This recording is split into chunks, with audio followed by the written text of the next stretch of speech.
في مثل بيقول عشمتني بالحلق خرمت انا وداني، لا الحلق جاني ولا كلام الناس كفاني. عشمتنا بالعيشه وخليت كيلو الرز ب8 جنيه، ازازه الزيت بقت ب12 جنيه، باكو الشاي بقى ب11 جنيه، الكهرباء اتغيرت على عينها طقطقين، الميه طقطقين، نروح فين؟ الناس خلاص تعبت، الناس تعبت بما فيه الكفايه. الناس بتصرخ، الناس تعبانه يعني، الله المستعان. 65 جنيه الفراخ، 60 65. يعني يجي علينا شهر رمضان ابص الاقي الاسعار ترتفع، يعني الطاق 3 مش الطاق 2 او الطاق مره، لا الطاق 3. احنا بنموت كل لحظه، بنموت، كل حاجه غاليه، كل حاجه غاليه، مش لاقيين ناكل.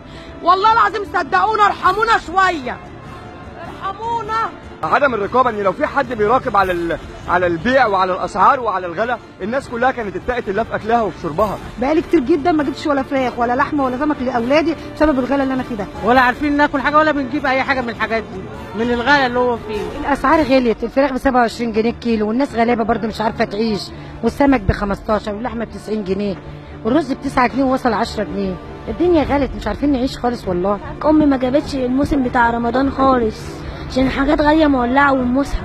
قول يا رب، قول يا رب، ربنا ما فيش بعده حد خالص، هو اللي يدي كل حاجه. ومن التجار خلي بالك، صحوات المزارع، يعني الاول الزبون كان مثلا بياخد 2 3 4 كيلو، دلوقتي مش قادر حتى يدفع حق كيلو ونص. بقى لها 10 ايام الفراخ سعرها زاد. النهارده الفيليه ب 60 جنيه، الزبون بيسال عليه يقول لي لا انا اجيب كيلو لحمه ارخص، وهو عنده حق فعلا، سيبني ويمشي. كان بياخد مثلا 5 كيلو هياخد 2، بالنسبه للسعر طبعا ارتفع بطريقه مهوله. انا نفسي يحاسبوا اللي فوق، مش يحاسبوا الغلبان اللي تحت. يحاسبوا الغلبان اللي تحت ليه؟ عايز اعرف. ما الغلبان اللي تحت بياخدها غاليه، هو بياخدها رخيصه، كل يوم اللحم بيزيد علينا، كل يوم بيزيد علينا. السمك ب 17. غلي من امتى؟ هو غلي من جيل الشهر او شهر ونص. رفع يعني، والفراخ رفعت، والناس المساكين اللي معاه 3 4 عيال يعمل ايه؟ انا معايا 3 4 عيال اعمل ايه؟ الاسعار من حوالي 5 سنين جاب بالتدريج كده اهو 60 70 80 لغايه لما وصل 100% السعر. ايه الاسعار اللي مضايقاك؟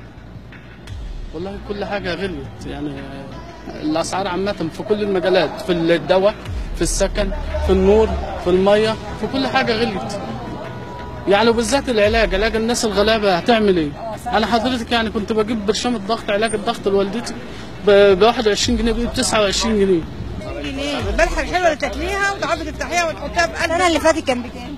السنه اللي فاتت كان ب 15 وب 12 وب 13. طب بقيه الاسعار اخبارها ايه؟ اخبار اليميش ايه؟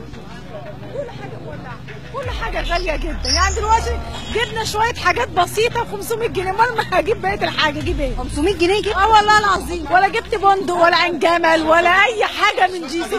ما جبتيش خالص والله، لسه دول بس ب 500 جنيه. شنطه ب 500 جنيه دي بقى. بص اقول لحضرتك، قمر الدين، قمر الدين، يا افتح كده حطها نشا. طلع القمر الدين. طبعا قمر الدين ده بقى معروف اللي هو ايه؟ هي دي مراتك؟ وعماله تقول لي بس اعمل ايه؟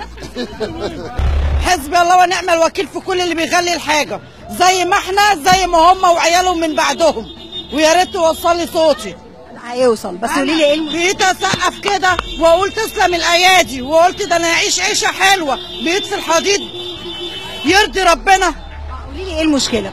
المشكله كل حاجه غاليه، كل حاجه. ده انا اكلت اقسم بالله طعم الكشري على بقي، لسه بقول له طبق كشري ب 3 جنيه، يقول لي لا ده ب 5 جنيه، ب 7 جنيه، اقسم بالله اهو. بقول له هو غلي؟ قال لي كل حاجه غليت. طبق الكشري كنت بتاكليه ب 3 جنيه بقى ب 7 جنيه، والمصحف ما بكذب عليكي اهو، والله ما بكذب. قولي لي طيب، ما يمكن احنا بنستهلك كتير ولا احنا ما بنستهلك؟ بستهلك ايه؟ انا حضرتك انا موظفه، انا لسه راجعه من شغل، هدوم الشغل اهي من الصبح، انا شغاله في مستشفى طول النهار بشيل دم، وكلت حبه كشري. اقول ايه بس؟ اقول حسبي الله ونعم الوكيل. هدومي اهي والله، هدوم الشغل اهي. عندك اولاد ايه؟ انا معايا 3. ربنا يخليهم لك يا رب. والله اهو باباهم بنت وراجل اهو، جوزي ميت. يا ريت اللي انا بحبه وبشوف صورته كده في التلفزيون، كنت ببوس الشاشه يا ريت يحس بيا، يحس بالناس كلها، يا ريت يحس بينا كتير، بس خايفه اتكلم. لا هخاف والله اخاف. هو يحس بينا، هو عنده عيال وهيطلع له عياله، يا سيسي يحس بينا. فين ليه الناس تعبانه جدا يعني. كام كيلو اللحمه بكام؟ ايه اللي خلاص نفضل نقول خلاص، معاكي فلوس تجيبي؟ تلاقيكي من شويه تجيبي اكل. اتكلمي، جات لنا الفرصه نتكلم. خلاص انا هعيط خلاص. ده تلاقي زمايلي شايفيني وبنتي شايفاني وولادي شايفيني، بس غصب عني. اصبر على ونعمل وكيل. اسمعي بس ما تزعليش. اقول ايه خلاص؟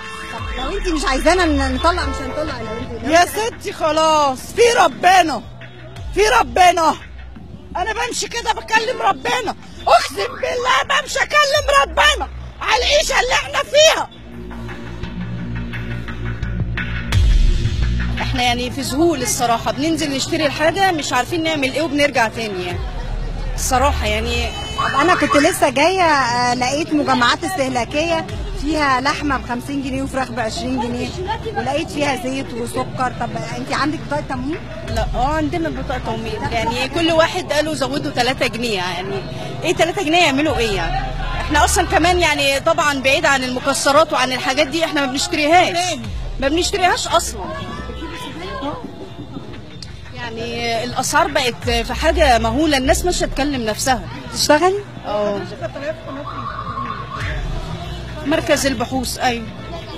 مرتبك ما بيكفيش؟ انت متجوزه؟ مرتب جوزي على مرتبي، ما بنقدرش نعمل بيه حاجه دلوقتي مع الاطفال. الاطفال قد ايه؟ عندي 2. ربنا يخليهم لك يا رب. معلش بس لازم يعني نحس بالغلابه شويه، يعني مش معقول كده، لان الناس خلاص الضغط عليها بقى جامد جدا يعني. بس اخبار الاسعار نار طبعا، يعني كل الناس بتشتكي مش احنا بس، يعني مفيش اي حد اللي يقول لك الاسعار غاليه، كل حاجه غليت، اي حاجه بتغلى يعني. الدواء غلي، الدواء بيعالج الناس غلي. جنيه لا، النهارده العيال الصغيره بتصرف، الدنيا غلا. ايه الغلا ده؟ حتى الدواء كنت بجيب ب7 جنيه، قال لي ازازه دواء الكحه بقت ب9 جنيه ونص، 9 ونص، 2 جنيه ونص زياده على الدواء الكحه. احنا عايزين نعيش، عايزين نرجع، عايزين نحس بالعيشه، عايزين نحس ان احنا عايشين.